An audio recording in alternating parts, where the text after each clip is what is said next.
مدینہ اس وقت سکون میں ڈوبا ہوا تھا۔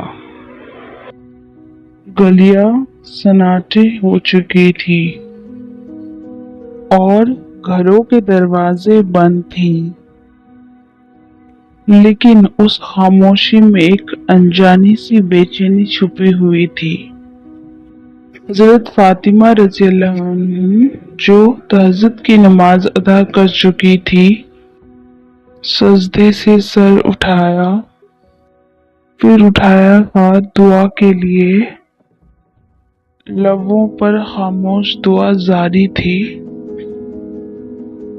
دل میں ایک عجیب سی کیفیت محسوس ہو رہی تھی۔ اتنے میں دور پہاڑوں سے ایک زور دہاڑ آئی۔ وہ شیر کی دہاڑ تھی، پر اس رات وہ معمول سے کچھ زیادہ سخت اور ڈر بھری لگی۔ حضرت فاطمہ رضی اللہ عنہ نے آنکھیں کھول کر آسمان کی طرف دیکھا۔ دل میں ایک خیال آیا، کیا کوئی پریشانی آنے والی ہے؟ مدینے کی طرف جو پہاڑی جنگل تھا، وہاں اکثر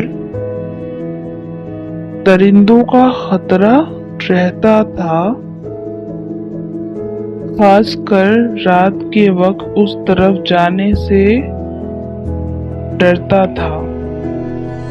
اسی جنگل کے دوسری طرف ایک پوشیدہ سی جھوپڑی میں ایک بیوہ عورت رہتی تھی۔ نہ کوئی خاندان، نہ کوئی سہارا، نہ کھانے کا کوئی مسئلہ۔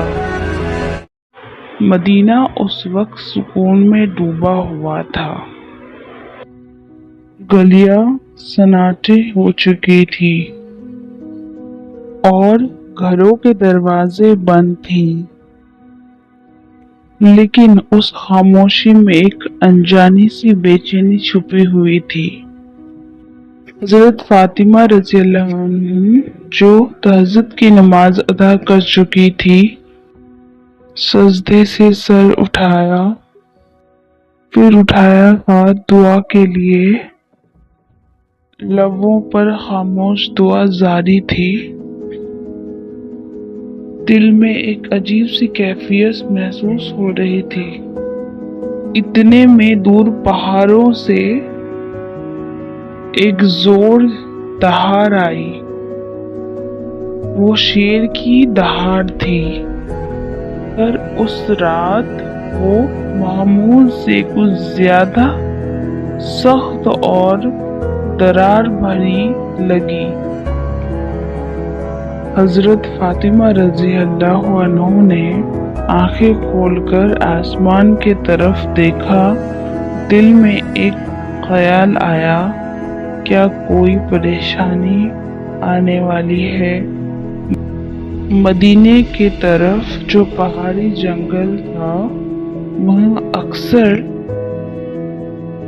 درندوں کا خطرہ رہتا تھا،